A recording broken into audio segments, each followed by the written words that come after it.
বাঙালি বিয়ের ৫টি অদ্ভুত এবং কিছুটা ভয়ঙ্কর প্রথা, যা শুনলে আপনি অবাক হয়ে যাবেন। কোথাও বর প্রকাশ্যে করে এমন কিছু, আর কোথাও হানিমুনেও নিষেধ থাকে কিছু জিনিস। আজ জানবো বাঙালি বিয়ের কিছু অদ্ভুত রীতি সম্পর্কে। নম্বর ৫, ৭-৫ না ৭ ফেরা। ভারতের অন্যান্য অঞ্চলে বিয়ের সবচেয়ে গুরুত্বপূর্ণ অংশ হল ৭ ফেরা, কিন্তু বাংলায় এর জায়গায় হয় ৭-৫ বা ৭ পাক। এই রীতিতে কনের মুখ পানের পাতা দিয়ে ঢেকে তাকে এক ছোট পিঁড়িতে বসিয়ে বরের চারপাশে ৭ বার ঘোরানো হয়। এরপর বর কনে প্রথমবার একে অপরের চোখে চোখ রাখে, একে বলা হয় শুভ দৃষ্টি। এই মুহূর্তটি একদিকে যেমন রোমান্টিক, তেমনি রহস্যময় এবং ঐতিহ্যবাহী। নম্বর ৪, লোহার আংটি দিয়ে সিঁদুর দান, এক সুরক্ষার প্রতীক। বাংলায় সিঁদুর দানের রীতি ভারতীয় অন্যান্য অঞ্চলের থেকে ভিন্ন। এখানে বর নিজের আঙ্গুল দিয়ে নয়, বরং লোহার আংটির সাহায্যে কনের সিঁথিতে সিঁদুর দেয়। লোহাকে বাংলায় শক্তি ও সুরক্ষার প্রতীক হিসেবে ধরা হয়। বিশ্বাস করা হয় এটি কুদৃষ্টি ও নেতিবাচক শক্তি থেকে রক্ষা করে। এই রীতি বোঝায় যে স্বামী স্ত্রীর সম্পর্ক শুধু প্রেম নয়, বরং সুরক্ষা ও দায়িত্বেরও। নম্বর ৩,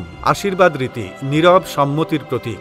বাঙালি বিয়ে শুরু হয় এক বিশেষ রীতির মাধ্যমে, আশীর্বাদ। বিয়ের কয়েকদিন আগে এই রীতি সম্পন্ন হয়। বর বা কনের বাড়ির লোকেরা নীরবে অপরপক্ষের বাড়িতে গিয়ে আশীর্বাদ দেন। এই সময় কপালে দূর্বা, চাল ও চন্দনের প্রলেপ লাগানো হয় এবং উপহার হিসেবে মিষ্টি, গয়না ও পোশাক দেওয়া হয়। অনেক সময় বর কনের উপস্থিতিও দরকার হয় না। এই রীতি কোনো মন্ত্র উচ্চারণ ছাড়াই সামাজিক ও পারিবারিক স্বীকৃতি দেয়। নম্বর ২, ভাত কাপড়। বউ যখন হয় বাড়ির লক্ষ্মী। বিয়ের পরদিন এক বিশেষ রীতি পালিত হয়, ভাত কাপড়। এতে কনে শ্বশুর শাশুড়িকে ভাত এবং পোশাক যেমন ধুতি বা শাড়ি প্রদান করে। এটি বোঝায় যে নববধূ এখন সংসারের দায়িত্ব গ্রহণ করতে প্রস্তুত। এই রীতি শুধুমাত্র এক রেওয়াজ নয়, বরং একটি আবেগ যে বউ আর অতিথি নয়, সে এখন এই পরিবারের স্থায়ী সদস্য।